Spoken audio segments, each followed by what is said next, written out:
In this section of the course, we'll start to learn how to read and write JavaScript. Like any new language, there are new words to learn, which we refer to as the vocabulary, and the rules for how these things can be put together. This is like the grammar and the syntax of the language. Web browsers and computers in general approach tasks in very different ways than a human might.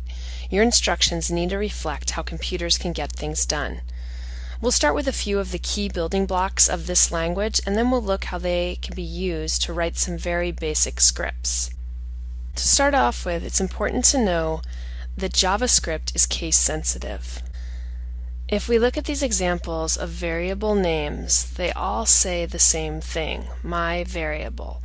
But as far as JavaScript's concerned, they are not the same thing. They would actually appear to JavaScript as 4 different objects. So be careful when you're writing and be consistent with your use of case. Also, white space, such as tabs and just extra spaces in your code, are ignored unless they're part of a string of text and enclosed inside of quotes. It's helpful to add these additional indents and spaces when you're writing so that you can easily debug and read through your code. A script is a series of instructions that the computer can follow one by one. Each individual instruction or step is known as a statement. Statements always end with a semicolon. Here's an example of a statement that makes the browser display an alert with the phrase "Hello there." The semicolon at the end of the statement tells JavaScript that that's the end of this particular command. It's just like a period at the end of the sentence. According to the JavaScript standard, a line break will also trigger the end of a command, but it's best practice to end each statement with a semicolon. Often when you're creating JavaScript, you'll insert comments. Comments should be used to explain what your code does. They help make your code easier to read and to understand, and they can also help others who might read your code in the future. To write a comment that stretches over one or more lines, you use a multi-line comment.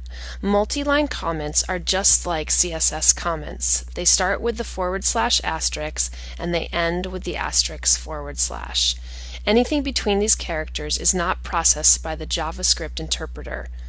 Multi-line comments are often used for descriptions of how a script works or to prevent a section of script from running when testing it. A single-line comment is anything that follows the 2 / characters on that line and will not be processed by the JavaScript interpreter. Single-line comments are often used for short descriptions of what the code is doing. Good use of comments are going to help if you come back to your code after several days or months. They could also help others who might be utilizing your code. In this example, you can see that I have the single line comment and I've just written the word example.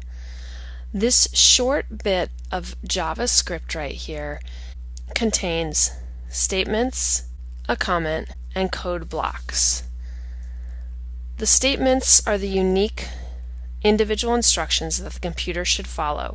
Each one starts on a new line and ends with a semicolon. So here, the set timeout is a statement, and also this alert is an additional statement.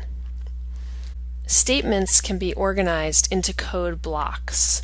Some statements are surrounded by curly braces. You can see the text that's green right here is all contained within a curly brace. All statements that are contained within inside of a curly brace are known as code blocks. The closing curly brace is not followed by a semicolon. In this particular example, this code block contains one statement that's related to the function. Code blocks will often be used to group together many more statements. This helps programmers to organize their code and make it more readable. It's recommended that you integrate comments so that you can help to make your code easier to read and easier for you to remember what it is that you're doing.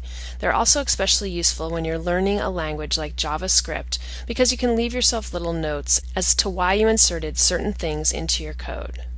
We'll be using lots of comments as we create our examples throughout this course.